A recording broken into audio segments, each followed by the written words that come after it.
మనం సలవాలు తీసి ఆమెది చూపించాలన్నప్పుడు పెట్టి సరే రమ్మను. చెప్పాలి చేసి చిన్నప్పుడు వేసుకొప్పించాము, దానికి అట్టలు కూడా వేసుకున్నాం. మా చిన్నప్పుడు మేమేం వేసుకున్నాం తెలుసా? న్యూస్ పేపర్లో తీసుకొచ్చి వేసుకుంటాం. ఎందుకు? మా తరం అలా ఉంది, నీ తరమైనా బాగుండాలని, నీ భవిష్యత్తు బాగుండాలని నేను ఇంత చేశాను.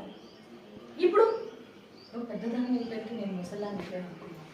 నీకు తల్లి ఇంకా నేను, నన్ను ఒకసారి అర్థం చేసుకో. నీకు ఫోన్ ఇచ్చాను, ల్యాప్టాప్ ఇచ్చాను, ఇవన్నీ ఎందుకు? మన భవిష్యత్తు బాగుండాలి, మనం బాగుండాలి, మనం అందరం బాగుండాలి అని. అంతేగాని ఈ పిచ్చి పిచ్చి చిన్న చిన్న సంతోషాల కోసం నువ్వు ఎంత దూరం అవుతున్నావో నీకు అర్థమవుతుందా? ఆ ల్యాప్టాప్లోనే ఉంటావు, ఈ ఫోన్లోనే ఉంటావు. అక్కడ నీ చెల్లి చూడు, నేను చిన్నప్పుడు అట్టలు వేసాను, గుర్తుంది కదా? నీ చెల్లి, నీకు దానికి 10 సంవత్సరాల డిఫరెంట్ ఉంది.